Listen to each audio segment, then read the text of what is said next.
You are? Andrea. Nice to meet you. Nice to meet And you. where are you from? Pennsylvania, outside of Philly. How about you? San Diego. Wow. La Jolla, outside of San Diego. Okay, yeah, yeah. Have you been to one of these before? Uh-huh. Yeah. First one for me. Okay. Really good. Good. And I'll be there next year. In Raleigh. Well, Boches 8, I'd go almost anywhere, even if I wasn't excited about the location. But yeah. And a friend of mine works at Duke in admissions. Oh, I like the idea because I can see our church doing that. Good chance to Well, connect. I gotta hear the music. I can't just go to something. Is that a new thing? Yeah. It's an old thing.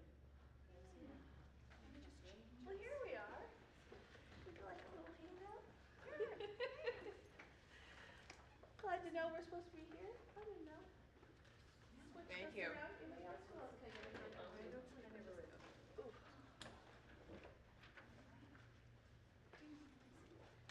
Thank you. Yeah, it's all good. It's the whole get us recorded, make sure the online people can see. I was like, oh, I hope online people can see this. And then I thought, well, there's nobody here, so maybe not. Maybe it wasn't one of the ones they scheduled. And then Adam came running in. He was We've got to record you. You're in the wrong room. He was helping it. Okay. That sounds perfect. Just make sure you switch it on. Okay. So give me 1 second to kind of recalibrate here. And we'll see what it is. Are you suffering? Oh my goodness. That doesn't look good. And what do you It's do? hopefully going to be good in a few Pennsylvania. more weeks. Okay. It was locking. Yeah. Church, No, school, so both. it was lock and closed. Both So sides. the day Yeah. after How about you? site surgery. Church and school. We have preschool through Once 8. a I year, don't the do much doctor with the has preschool, someone. which is just fine with me. That initial I like them to surgery be able doesn't to work for stand it. still for Yeah. 30 seconds at least. I do you? But yeah, I do choir tendons in for, your I have a finger, K through and one's second a choir, line, third and and another fourth grade one's choir, like fifth through eighth grade choir, and 2 Until, handbell. even when you have surgery, this one has a line. And I think we actually now have a middle school girls ensemble because I had 5 fifth grade girls who sang together at our end of the year concert. Did such a great job. Had them sing for church When they a don't week work, ago allow Sunday, your and they finger did a to phenomenal job. And Wow, our I love that. interim pastor said, so they need a name. And he said, girls, you need to come up with a name. So now they have a name, so I think we have. Forever has good of a bend. Yeah. I said, that's good. I love it when It's it's much better than walking. There's Yeah. so much further So away now. now. A little bit of a bend. And their song choice, all on their own, was Amazing Grace. For a few more weeks, but I can take it from explain Well, I will practice bending it. I think we're probably good to start. If people come in, that's no problem. Maybe I might close this door.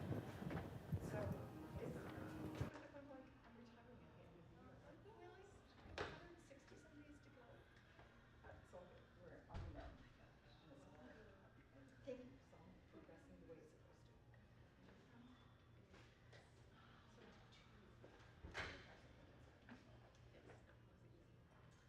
Hi, I'm Ruth Sal. I am a Cradle Lutheran and went to St. Olaf College. I was an LSMer for 3 years as a student, 2 years as an intern, and 2 years as a music recordist.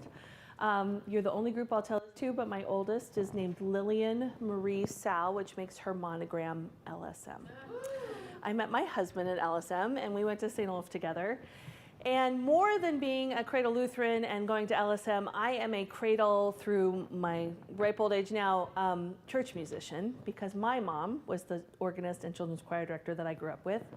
And so I didn't know a life that didn't include singing, didn't include participation in worship, didn't include last minute obligations to read something or chant in a worship service or any of those things.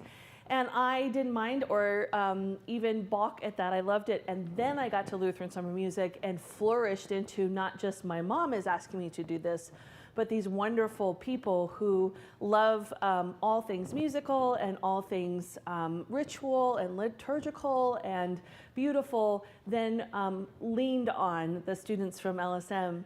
I loved 2 nights ago our wonderful cantor after the fellows and faculty recital, and I asked her if I could share her name and her age. She's Emily, and she canted the entire evening prayer service, and she was 15 years old. And I have to say, I was 15 years old when I came to LSM and got those kinds of experiences. And even though I'd done things in the church up to that point, just having this kind of community embrace what I had to offer as a child of God who sang and wanted to share those things was really exciting. Oh, well, Adam can be locked out. That's fine. Oh, okay. Making sure that That we're going. There is a little sheet up here if you want it, and I will let Andrea maybe hand it to our friend who just came in. Thank you. My friend Andrea, so nice.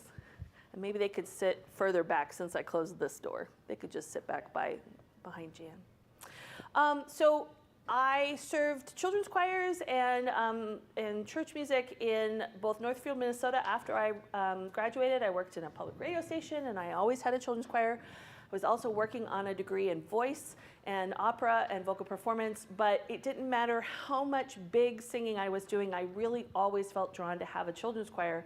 I don't know if I just thought that's what you were supposed to do as a person since I grew up in that family, but more than that, as I kind of came into my own, I just realized it was something that I needed to do as a person, was be connected with the children and youth in our church and who were wanting to grow in their faith through music. And then I kind of realized not just through music, through word, through sacrament, through expressions of drama, through storytelling, all of these things, that became even more of my call. So I serve a Presbyterian church out in the Philadelphia area. My husband took the job in 2001, and we thought, oh, this is fun with our 2-year-old. We'll go on a little adventure for 3 to 5 years and leave our wonderful Midwest and see what the scary East Coast is like, and then leave. And they just embraced us with a wonderful place for the gifts we had to offer, and also the way that they've helped to raise us as people and our family in the midst of this church family. So we've been there since 24 years, 3 kids. Very long time. Feels like a very long time. So my job has increased from actually not being on staff and being a volunteer with youth and other things through volunteer ministry and Sunday school teaching, to once the children's choir director, who had been there a long time, wanted to retire, I applied for the job and I was chosen for the job. And so I've been that choir director for 17 years and had a lot of exciting, just energy for that while I was pursuing some opera singing and teaching voice. But one of the things I loved was I was immediately asked to come be part of some staff meetings, and I really like the ways that different kinds of things can intersect, music with children's programming, with Sunday school themes, with all these things. And the pastor at the time recognized my sense of vocation and call and invited me to maybe take a little bit of a lead on some children's ministry things, and found a little bit of money for me to have another little part-time job. And that just keeps incrementally growing, and after about 12 years, I'm full-time as our Christian education director, and I also do children's choirs and help with the youth choir. I teach voice. I don't do as much singing anymore, but I'm good with that. I really like the other things I'm doing. I do sing once in a while, but not as often. So I put together a list of ways that I think we can reinvigorate, nurture, and kind of renew ourselves, our churches, and one another to invite and really include children, young families, youth, anyone who is outside of that adult part of the congregation that we are maybe missing or have been slow to return to our churches after the pandemic, or even are just not coming to church. As part of the Christian education work that I do, I go to a conference every year called the Association, used to be Presbyterian Christian Educators. It's now more ecumenical. We include the Moravians, the Reformed Church, the Canadian Presbyterians, some other people, so they've changed it to Association Partners in Christian Education. They are really widely networked, a lot like ALCM is, and those conferences have some great workshops. And one of the things I gleaned this year was in some study of what's happening with the church. We had this pandemic. It fast forwarded some things that were already trending with how people went to worship. Where are we now? And they talked about currently our young families. If you think of parents in their 20s and early 30s, then were born in the kind of early part of the 90s to the late 90s, right? Okay, so that feels like, oh, that's not that long ago. But those are the parents of the little kids if they're in their 20s and 30s. And they did a study, and out of 10 families in the community, nationally this will shift depending on where you are, out of 10 families, 2 families would have people who as adults had gone to Sunday school and church as little children, had a positive experience, and will be looking for a church. 2 families are parents who had gone to church, did not have a positive experience, are not really looking for a church. 2 families are people that have heard about church, don't really know what it's about, but would be interested to see what that is. Which leaves us with 3 families who really don't have any church, don't really have any feelings about it one way or the other, are not necessarily looking to go to church. So when I heard some of these kinds of ideas about who is in the community with children the ages that I'm hoping will come take part in this wonderful plethora of, we have an abundance of curriculum and people who want to teach, and myself with all the energy I have for kids, and a worshiping community that wants to hear children's voices, I was kind of taken aback that there is some work to do to not only make us known in the community that we are a place for all people to be welcome, including children. And we are a place that is very beneficial to families. We're a place where we don't have any striving or competition. A lot of families unplugged from everything in the pandemic. And we're able to start to resume things, but really resumed first into those activities which were ready to go right at the end of the pandemic, which were outdoor sports, those kinds of things. And so getting back into something that says you have to join now, you have to do it in this order, you have to do it in this way, or you won't progress enough to get into the next elite activity version of whatever it is you do. Gymnastics, soccer, throw the ball, whatever it is. All of those are good things. The church is not really that. The church is a place that says we have wonderful things for you, but there's no winning at being a Sunday school kid. There's no the first person who does the best singing in the choir. There's none of that. And so we're very countercultural. And I think a lot of our young adults, our young parents, do not quite know how that fits into the fabric of how they're going to raise their children, especially if they themselves didn't go to church before. So if by chance you have a way that you're being open into the community and you have new families coming or you have kids coming and maybe you don't have quite enough for a choir, we're not really going to talk about choir things in here. We are going to talk about some music things, but it's going to be outside of what does a children's choir do. But how can you get kids and families involved in worship life? That's what we're going to kind of talk about. So before we go anywhere with any of it, anytime you have children that you're going to work with, and volunteers who are going to work with them, people on staff who are going to work with them, depending on your state, there are really important things to do to assure safety for those children and for yourself and for your program. And so in the state of Pennsylvania, that's all the clearances that we do, background checks, all those things. It's just part of what we do. I don't know that every state has that requirement, but it is really important just to do it and to loudly say, this is a place of safety. This is a place where everyone who works with children is known to us and is a person who we trust and has background to show that.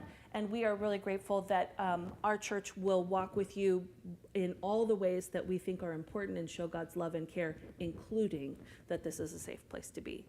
And the fact that we have had enough things happen in our country and in our churches that has to be said is enough reason just to do it.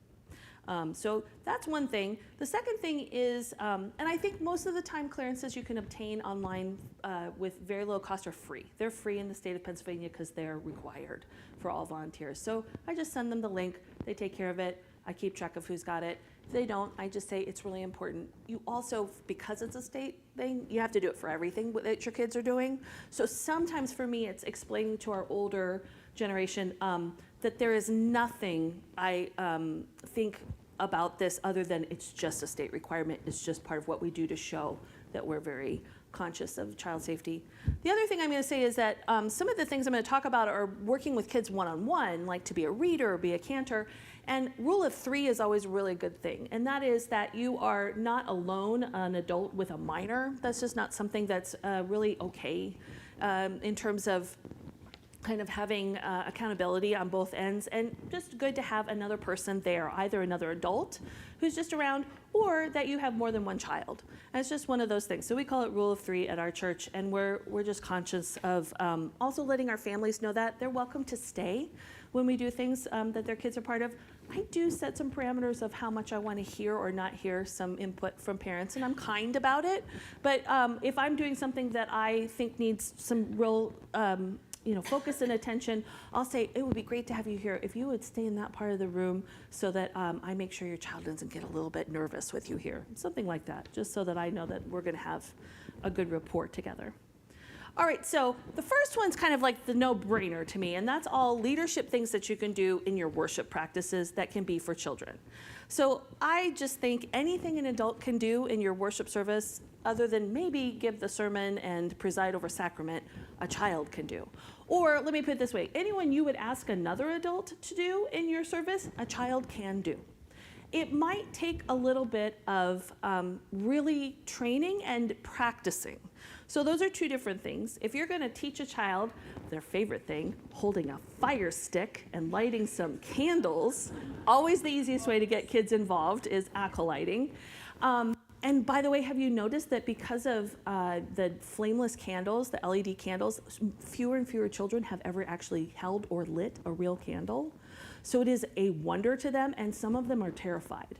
So I've now become countercultural with this, and I have specific times of the year, some prayer centers, some Advent fair times, where we specifically come over with tea lights or handheld candles with a nice little cup on them, and we practice holding a real candle and talking about what this is, and then working it into beautiful, ideas about God's love and light of Christ and all of these ways. But kids haven't been around fire even in their own houses too much. Especially if they have smaller siblings, they will have the flameless candles. So the wonder and awe of fire is really special. We forget that because we've already probably all done that a lot, or we light our stove or our fireplace or whatever. But children, this is still a worship wonder time. So don't poo-poo the acolyting or even just being helpful with candles. That is something that they will find really special, and you can watch over them carefully, and they won't start anything on fire. That said, if you're going to teach a child how to acolyte, then you just need to think about a few things. Do you have a lighting stick? Which that name, it's a lucifer, is that right? The long pole with the wick. Well, it has a cool name. Anyways, they might be too heavy for the kids in your congregation. You might have to have them pair up with a teenager or with a parent to help carry it. Or see if you can find something that's a little easier to carry that you could light with. Just because the equipment isn't quite right for children doesn't mean we can't think out of the box and make it something that could work for children. Even if you're a very high church and you carry in a cross and you have a small child that would like to help, what if you found or let them make a smaller cross, or they even held a cross that they had of their own, something that's maybe special to them, and brought that in for that Sunday. I think you can think of all sorts of ways that being a child is not a disability, but is just something we think about in a different way. So acolyting means carrying the flame in, tipping the flame to light the candle wick, moving to the next place. So there's just a few things you're just going to think about that you might not think about with adults is, how am I going to get the flame started? Who's going to light that? How do I get to where I'm going and practice walking to that place? And how am I going to tip this? And remembering that sometimes those long candle lighters are too long for kids to lift up, so something easier. Or if your candles are up on beautiful stands, or is it too tall for a child to reach? That shouldn't be a reason not to have them do it. Can you find a step stool? Can you find a nice piece of, like a sturdy box for them to stand on, a wooden box for them to stand on? How can you be creative with this?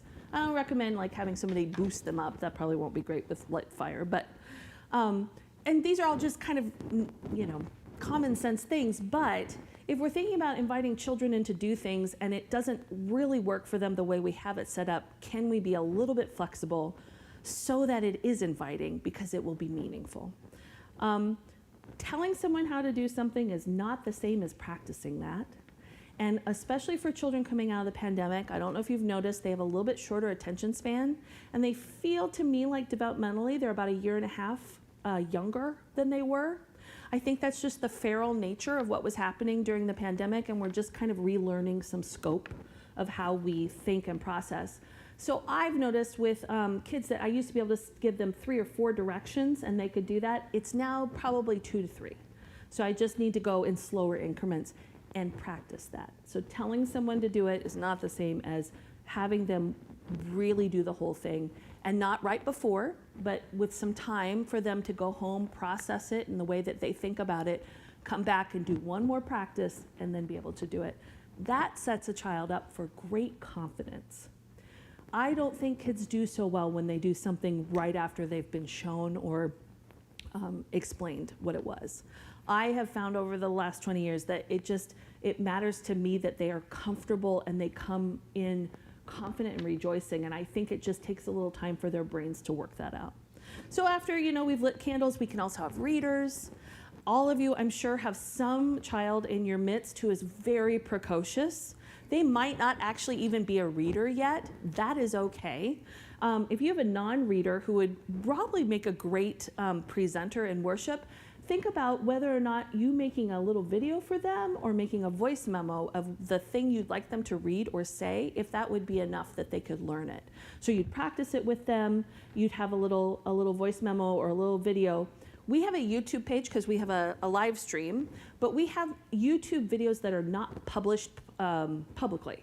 So I will make a video of something I want my children's choirs to learn or something I'm practicing with them, and I will send it to them as a kind of secret link. It's their secret link. But it's just something they can practice with, but it's not to the outside world.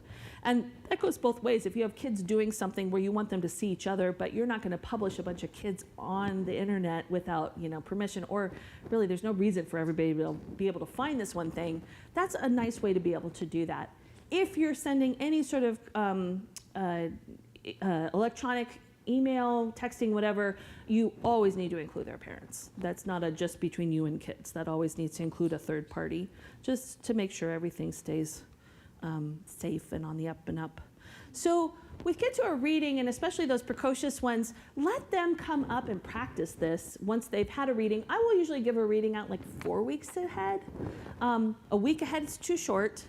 I think 2 months ahead is too long, but enough time that they're going to practice it a little bit. I'm going to say 2 weeks before you do that, will you stay after church, or will you meet me on Wednesday, or whatever it is? We're going to go up and practice with the microphone, and the microphone's the draw. You don't say with me. They don't want to come practice with you. They want to come practice with the microphone, and they're going to want to hold the mic and make a bunch of loud sounds and do stuff. Totally fine. That is really good. The more they get comfortable with the space and how the voice is supposed to work in the space, the better that's going to be. The only thing I tell kids is please don't tap on the mic or blow into it. That actually hurts the mic's electronics. And so I don't want you to have to pay for a new one that costs more than your bicycle. And they're always like, oh, because bicycles are expensive. And so we just let them practice. And then I will say always, if you work with readers, especially anybody under about 25, they'll always need to slow down. So if you give them a longer passage because they're very facile at reading, sometimes what I will do is with fun colors, I will mark where I want them to take a little pause or a beat. I might even do some underlining of words that I want them to lean into, because they'll slow down for those moments, and they might not come intuitively to slow down as much as I need them to slow down. Especially my church is a very Romanesque kind of a big cavernous space, and so if they go too fast, if you're in the back third of the church, you cannot understand them at all. So we practice that. I will say the canting also really special. It was super special to me as a student at ALCM to get to cant. I always sang at church with my mom. I would get to cant things. I came back from my first year of ALCM and felt really emboldened by having canted one of the evening prayers, and asked my pastor, without telling my mom, can I be a cantor more regularly on Sunday mornings? And he didn't really like singing that whole liturgy, and he said, of course. So I started doing that much more regularly, and I loved it. And little did I know that not only was that something I loved because I was a singer, but I loved that because it was something I felt called to do as God was calling me into a life of ministry through word and music and all those things. That was really special to me. So I mentioned Emily, our 15-year-old. What I loved about the way she did that 2 nights ago in the chapel was that she had clearly practiced not just the singing, but the motion. So where they came in, she stopped and she sang. And I remember we weren't on Valpo's campus when I was a student. We were at Augustana, Sioux Falls, and Augustana, Rock Island, and St. Olaf. And it didn't matter where you were, it was the same. The light comes in and the singer sings, and then we process a little more and it sings. But I can remember this because we practiced it. And we practiced it during the daylight hours without real candles lit and all this stuff. And I still, this is a long time ago. I can still remember that feeling of walking through that.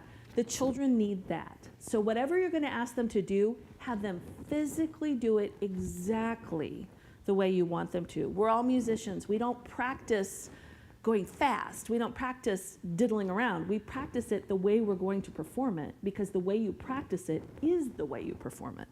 So if you don't practice it, that's what will happen in worship. And that's especially true for children. The last two are kind of if your church allows this, or if it's something that works in your structure. Communion assistance, it kind of depends. Different places, that could be different things. That could even be someone who holds elements and hands them to the pastor or assistant pastor when they're out of things. Not necessarily doing communion, but all of that.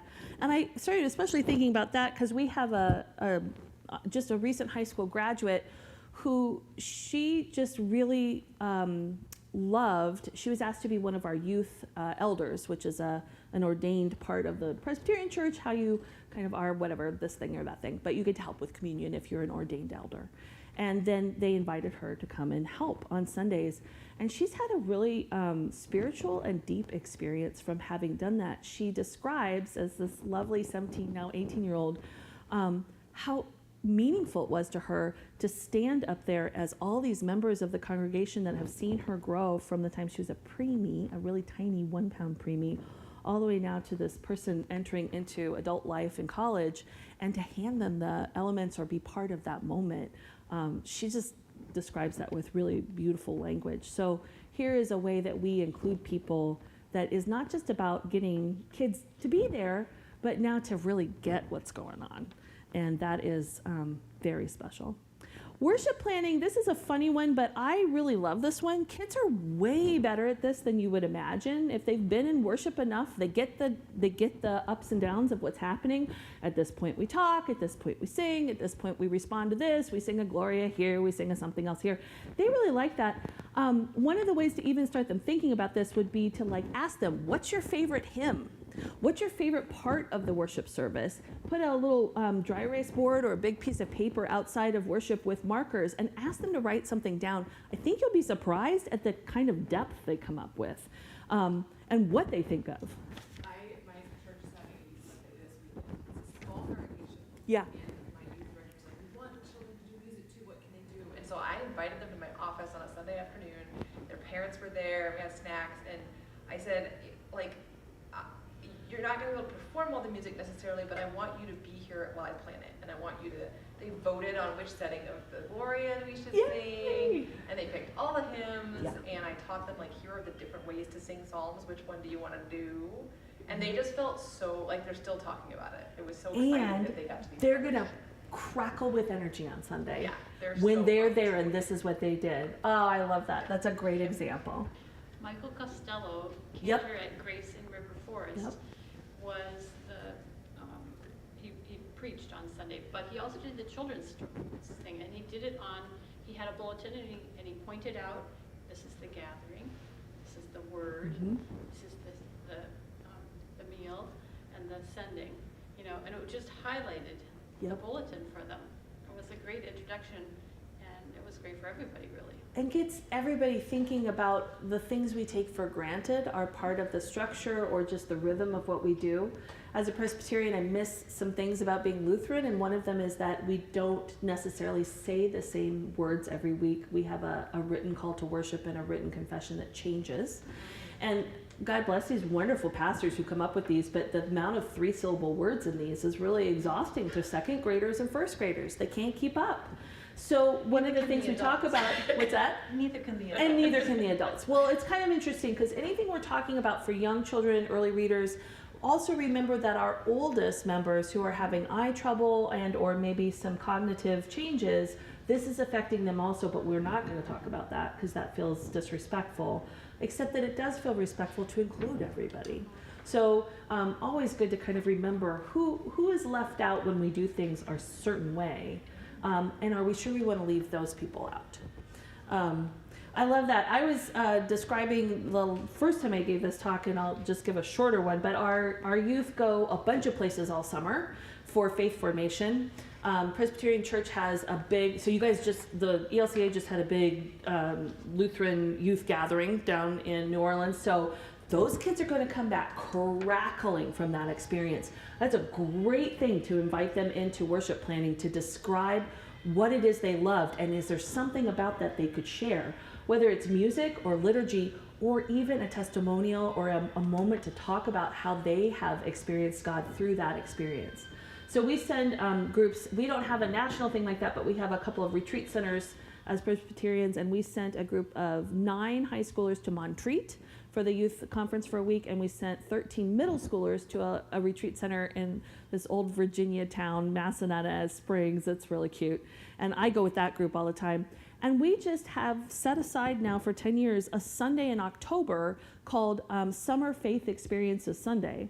And we get every kid who's gone somewhere, or if they've gone to a Lutheran outdoor camp, like a Lutheran Ministries outdoor camp, if they've gone to anything, Vacation Bible School, we bring out some of our Vacation Bible School songs. And here it's been 3-4 months, and yet it still feels like we're not in the crush of September when everybody's bananas and chaotic and stressed out, but we're in October before really we're going to start heading into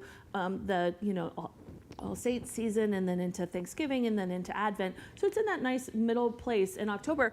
And we invite all those kids to come and help us pick.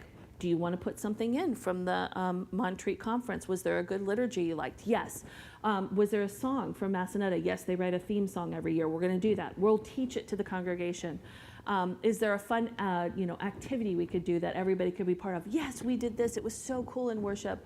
And then even the youngest kind of wanting to sing one of their camp songs, we'll do that as part of our children's moment usually. And so the kids might not take over the whole service, but a lot of it will have their thumbprint on it, and they will get up and speak, and they will sing, and you just can feel the pervasive joy of the things they experienced when they were away. We've even done it when we haven't had one of these in a while, but even a mission trip where we've had intergenerational group go to Guatemala to help with building education places and other things, and they came back and helped to create part of this service. It's just a really special way to reflect on what happens in the summer, but also give some really good, like you were describing, really good experience of picking and helping us to form a worship experience. You probably have kids that have favorite hymns. You probably have kids who have favorite parts of the service. Ask them what they are, and let them help you decide some things every once in a while. It's super fun. All right, so we're all musicians, and so I couldn't leave music out. I'm not going to talk about children's choirs, but I will say that for children, singing in worship does not have to be terrifying. You can invite a child who loves to sing to come work with you, or if you have a voice teacher in the area, or a voice teacher or a music teacher that really would offer their time, or even if you had a little, I can buy you a little coffee if you'd come help me work with this child for a couple weeks, have them sing a verse of a hymn. Have them, if canting is not something that you might do at your church, have them introduce a hymn, have them sing a little song that you choose. If you did have a children's choir and now you really don't, get a few kids to come and do a little duet of one song that would work with just a couple, and support them by giving them enough time to learn it and practice it. So whereas readers I would give maybe 3 to 4 weeks, singers I would give closer to 2 months, so that they really have time to learn it into their system. Because that's just something that's got a few more complicated thoughts and everything we do. I think that instrumentalists are really fun. There's a church not far from me where I went to a workshop, and this woman is amazing. Their music director, I think it's a Methodist church. She has all the kids that play an instrument come and tell her over the summer what they play, and play a little, like their best song for her. She does like a little audition. Then she takes her entire year's planning of choir anthems for adults, kids, everybody. And she thinks of where she could use certain instruments, and she finds someplace for every kid who plays an instrument to play some Sunday in the month. I was like, or over the year, I was astonished. And then she'll get them together and do little trios, and she'll do these things. She has a heart for this. I don't quite have enough time for that, but I definitely want to encourage anybody who plays an instrument or wants to offer that they know we would like to use their gifts. The really specific place we have used it is Christmas Eve. We have a 5 o'clock family service that's gotten really big. Our late service used to be the one, where everyone wanted to come and light candles and stay up till midnight, and now nobody wants to stay up late, so it's the early one. But we have kids do all the preludes, and they have to sign up a couple weeks ahead of time. And it ranges from the new trumpet player who comes and plays his trumpet 2 part to Silent Night, which happened, and he starts out, and I'm like, oh my gosh, what is this kid playing? I thought he said silent, and then he goes, purr, purr, purr, purr. So he was playing trumpet 2 of Silent Night from his band concert, and it was just lovely. Now I know to ask, if you're going to play something from school, let us know. We'll make up an accompaniment for you. But it still was delightful. It was like, I don't know, it was like a Where's Waddle. It was just enough of the song to figure out what it was. It was so great. We have a percussionist who comes in and plays Little Drummer Boy, which means he goes tum, tum, tum, tum, tum, tum, tum, tum, tum, tum, the first year. And we had them practice by this point, and John said, oh, that's my husband, who's the director of music, I think I know that song. And he sat down and started playing da, da, da, da, da, because all he was playing was the drum part, and it was like, I don't know if we can sit through 2 minutes of this little drummer. So that was wonderful. I mean, we just try to make it work for them wherever they're at, and I know it's so cute and silly, but it really matters, and they take it so seriously. I've had a couple of great guitarists. I do ask them to please play something that you would find in the hymnal. That doesn't always translate. I had a guitarist a couple of years ago who played, I think he played, it was something very easy. It wasn't Silent Night, but something sweet. And then he went right into, without telling me, Rockin' Around the Christmas Tree and sang it. But you know what? It was joyful, and it was Christmas Eve. So we were rocking around the Christmas tree with Jesus or something. But we'll go all the way through. It's usually about 20 minutes, usually 10 to 15 kids. And I will put some of our older kids who've now been doing this since they were little, and our high schoolers, they're very accomplished. I'll put them towards the end. So as we are building, the youngest ones are watching everybody and how much older they are and how much they practice. It's just a good plug for all things that we do being part of worship. Liturgical dance, I think, can be so wonderful. It was a big thing when I was a kid, I remember, and I don't know that it is so much, but I don't think you should shy away. If you're not a dance teacher or someone who feels comfortable to choreograph, I certainly am not.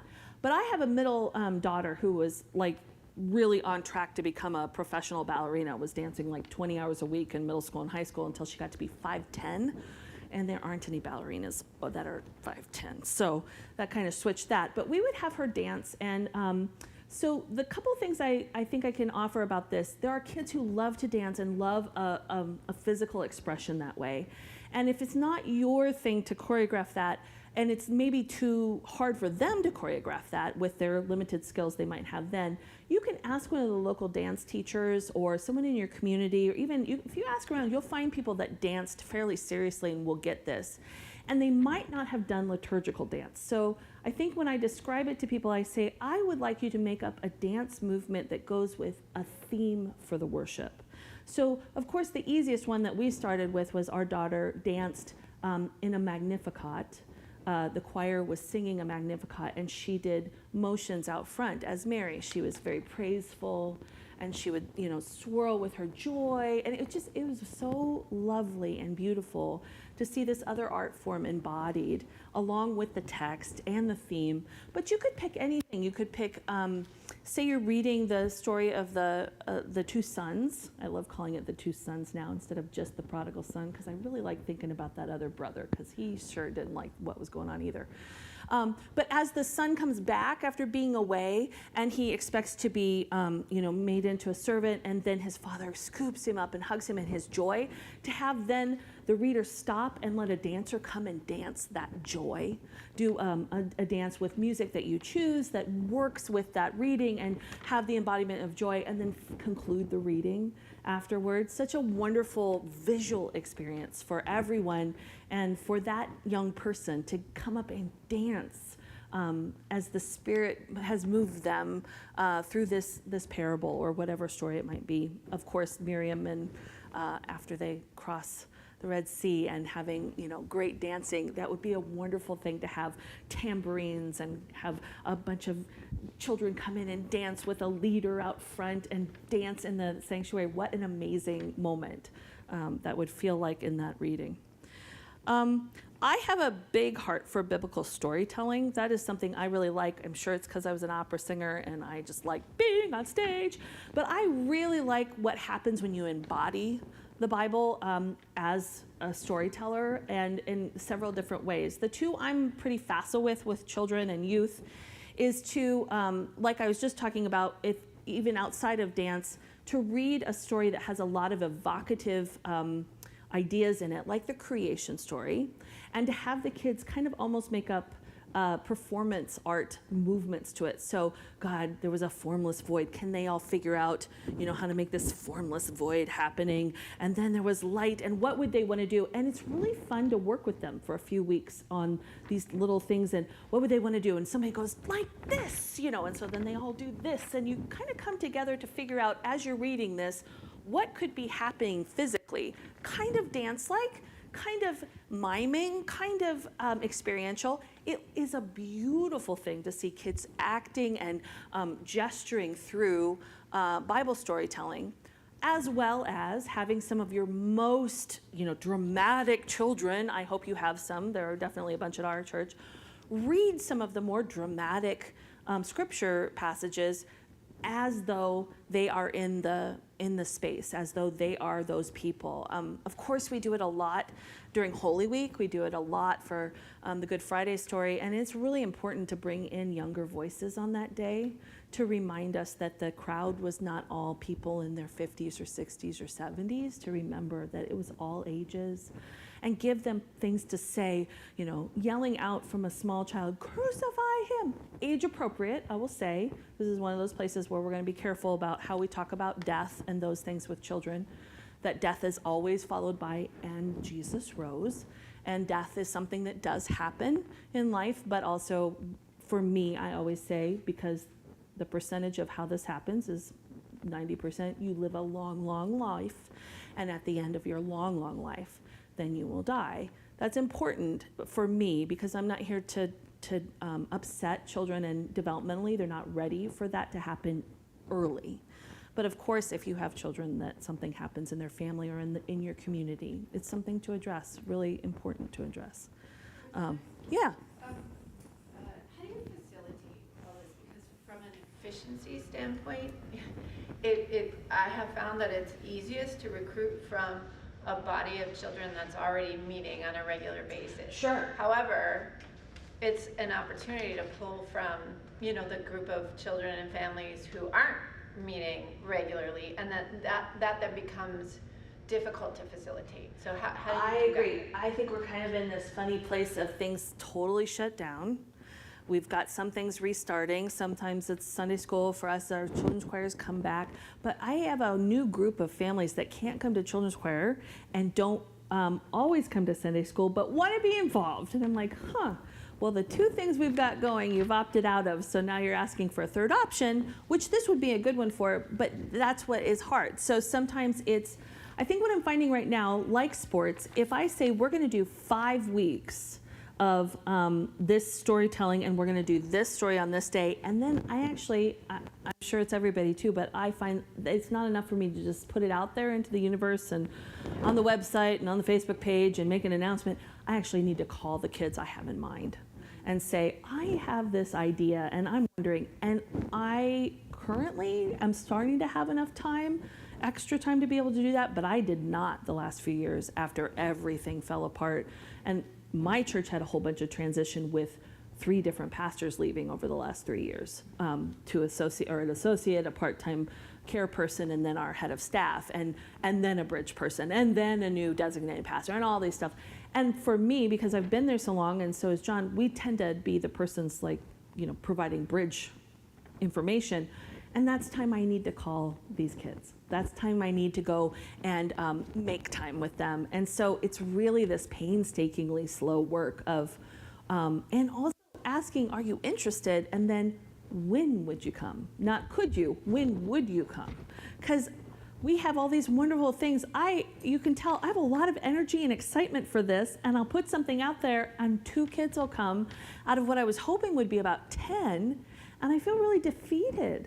But I also didn't ask, is this a good time for you? And will you come if this is a good time for you? So that's the new world. I think we can all agree that a lot of our younger parents have been through a huge trauma.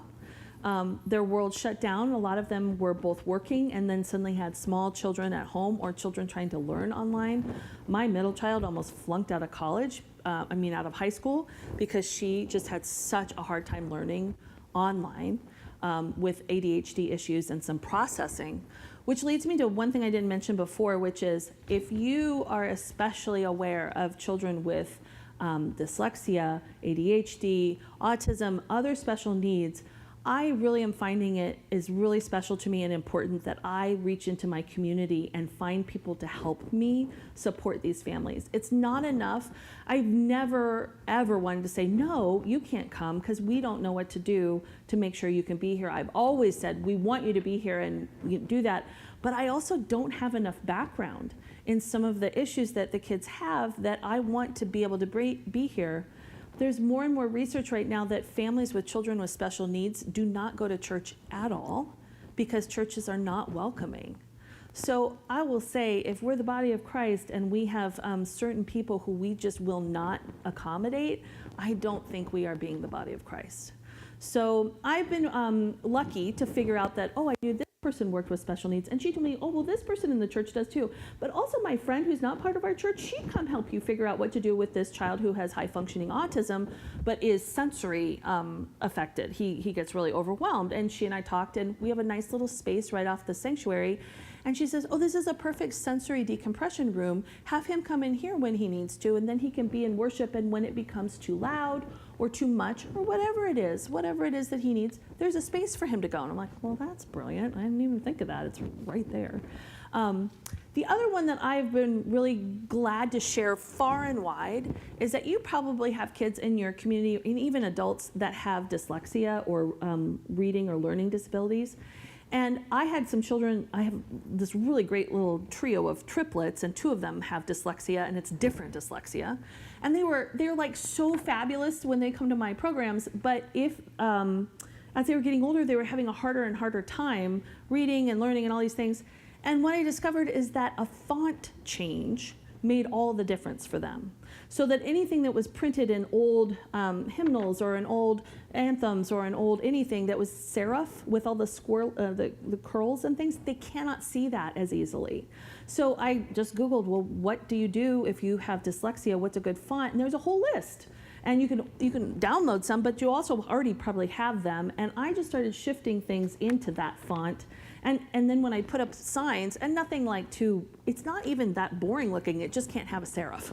And then I make signs that did that, and I noticed they were more apt to feel comfortable when we were reading or singing or doing whatever, and it was an easy fix for me. And I don't need it to be easy for me, but it just was one of those like, I can do that very simply, so I'm glad to do that. The other part of biblical storytelling, getting back to that, is I love doing tableaus. So a tableau is something that is not real hard to put together, but I just have to kind of describe it to you, and I think you'll understand. So it's a Bible story that has some action in it with about 3 to 4 beats. So my favorite one to do right now is Jesus is with the disciples, and the children come to see him, and the disciples turn them away, and Jesus says, no, let them come to me. So I was just at a middle school conference, and we were doing this drama workshop, and this is what we did. So I have all the kids come up, and I say, all right, so we're going to read this, and we're going to stop after every little part of this story. I think we did 3 3 different places. And we're going to make a scene up here that's like, you're going to be some disciples, somebody's going to be Jesus, somebody's going to be the children and the people that the children are coming with. And I'll say, by the way, who are the children coming here with? Oh, well, they're moms and dads. No, probably not. What? Well, Bible times, you really had to work a lot because, no electricity, no this, no that. I kind of talked about this. Also, children, not really the same class of people or respected the same way as you are now, not really have those same rights. And they're like, what are you talking about? Children were really property, and they were really not worth much to their parents until they could work. So the children that are coming, either it's like after work hours or they're really small. And small children wouldn't really be going anywhere with their parents during work hours because they'd be needing to work. So who are they with? So now we're just thinking outside the box. I don't know who they're with, but I'm just trying to let them imagine themselves in this space. And then it's like, well, why don't the disciples want them here? What's up with the disciples? They seem like good people. Why are they hating on the kids? Oh, right, because kids didn't have any rights and weren't really that important, kind of like property, like a pet. So they're just like, no, you pets, go away. And the kids are now thoroughly offended that I've said they would be like pets, these middle schoolers. So they're getting their ire up. I said, but the disciples aren't bad people. They're just doing what was normal. And Jesus is the one who changes the script and goes, oh no, it's fine, let them come. And then the disciples would have a response, right? So I said, let's go back to the beginning. The disciples are hanging out with Jesus and some children are approaching. So just pretend like you're a disciple and you're talking to Jesus. And then when you're in the middle of it and you're kind of doing stuff, I'm going to yell freeze. And while you're doing something, mid-motion, freeze. So they make their scene. And here's everybody, and they're frozen. For this to occur in the worship space, this is what I say to the congregation. We're going to have a dramatic reading with a tableau. I'm going to ring this hand chime and ask you to close your eyes or put your head down to listen to the word of Christ, the word of God. And when I ring it again, would you look up to take in the scene that we're preparing for you? So I'd ring it and they'd close their eyes. The kids will get in their place as this first scene of talking with Jesus and some children approaching. Read that part, ring the bell, and everybody looks up. And of course, it's, oh, how cute. Don't they look so cute up there? That's so adorable. Look, he's sitting still. Because we're scrolling on our phones. How long do you look at something? 5 seconds? Maybe 10? If it's really good, a good meme. So I actually have them prepare this and hold for a minute, 60 seconds. And it takes some time. We have to practice this for a few weeks. And we're going to hold that. So if I have a kid who's being one of the disciples talking, this is where they're at.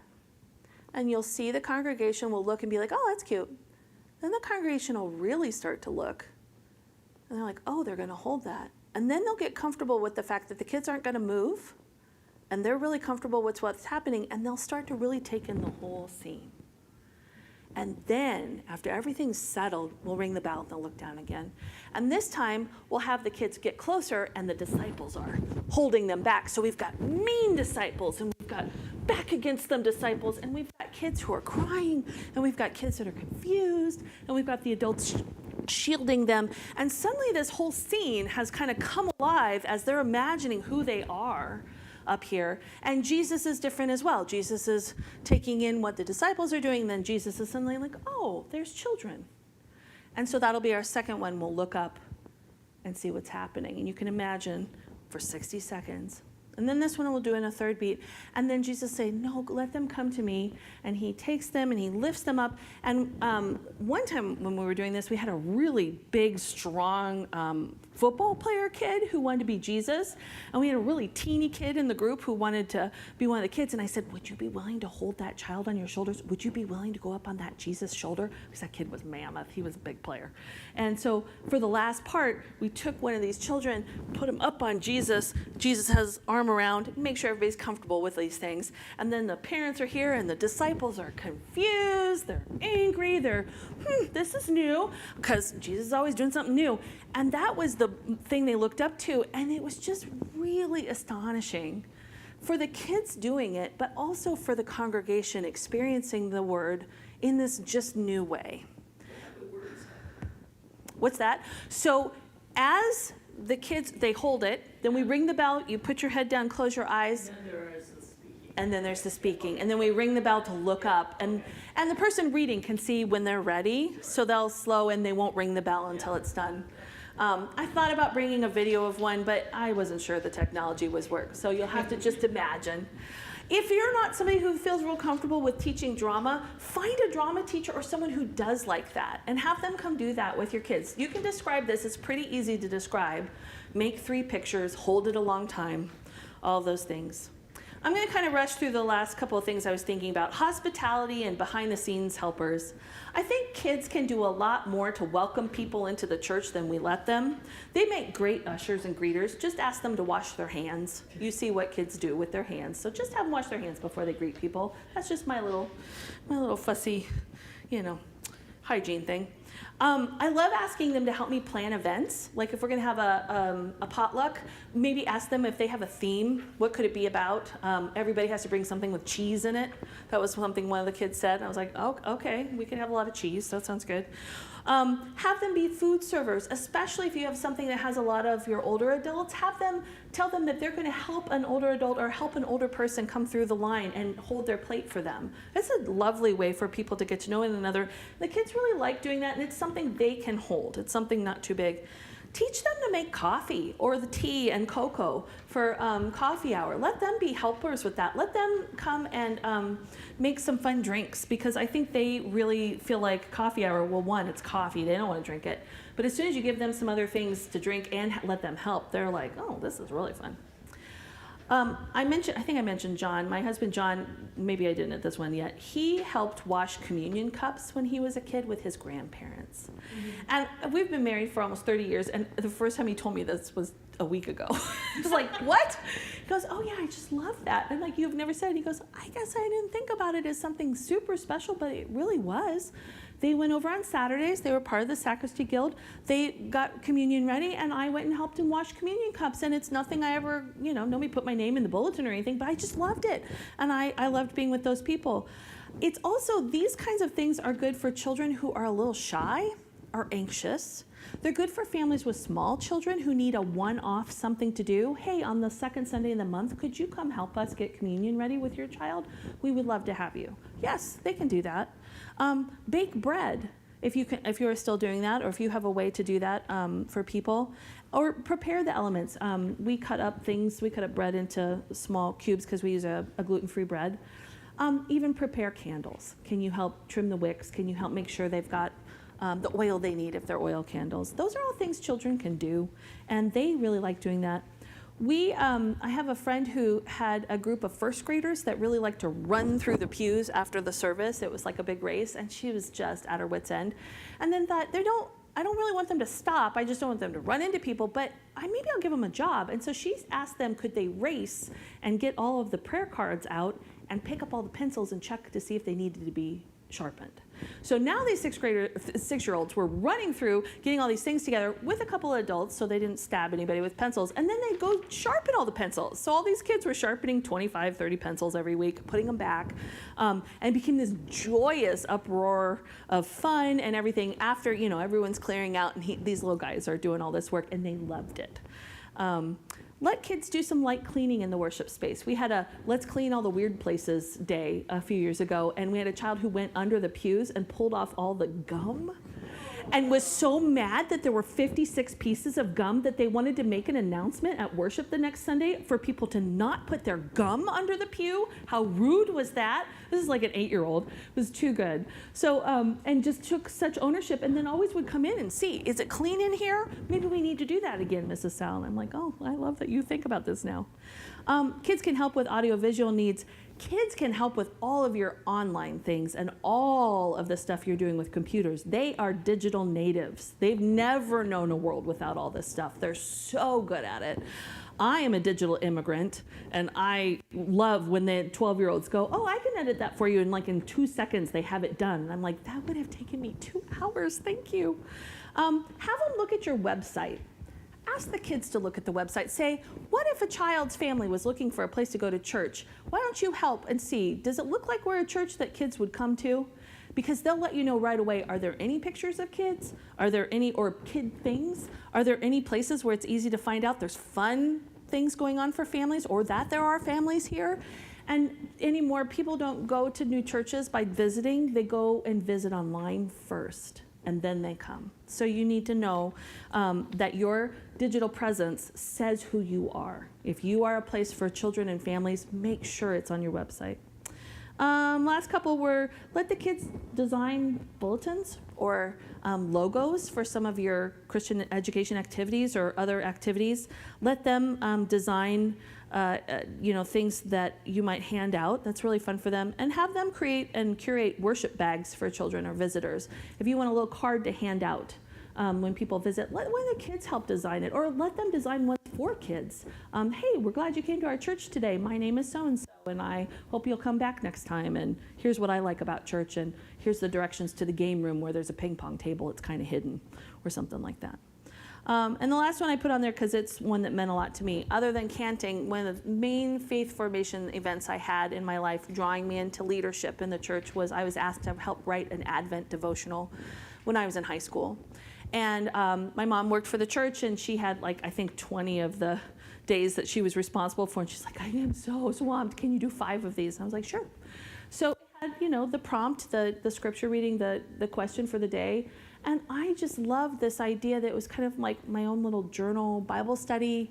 I was so proud of doing that. I don't know how good they were. I'm sure I have a copy of it somewhere, and all the stuff, you never throw away. But I just really loved the thought that somebody asked me to think about this scripture, write my reflection on it, and then put it out there for the rest of my congregation to read during Advent. I thought that was really special. I know it's a lot to curate things like devotionals for Lent or Advent, but with online, it's pretty easy to have people send it to you or put it on a Google Doc or put in a Google folder, a shared folder, and then just put them together, by date and have someone read over to make sure there's not a lot of, stuff that's hard to understand or anything. It's something that can be special for people of all ages, not just your youngest, but asking some of your older adults to write devotionals, probably not something they've been asked too much. And a church-wide intergenerational publication or just an experience like that might be really nice. If you have a young person on your staff that sends things out, like on Facebook or whatever, it could be something you post daily on Facebook that was written by someone in your church, but here it is on your Facebook page. Here's our Advent devotional today is by so-and-so, and this is what they wrote. Kind of a nice thing. So that's about all I have to say. I'm sorry to talk too long, but I'm so glad that we were able to be together. If you have anything else you want to talk about, I'm glad to sit and listen. Otherwise, thank you so much for coming. Thank you. Thank you. I really appreciate it. Thank you. Yeah, run. I know there's lots of stuff. And when you talk about kids who are often not included, we have a family in our church where the older of the 2 girls, I think they're just a year apart,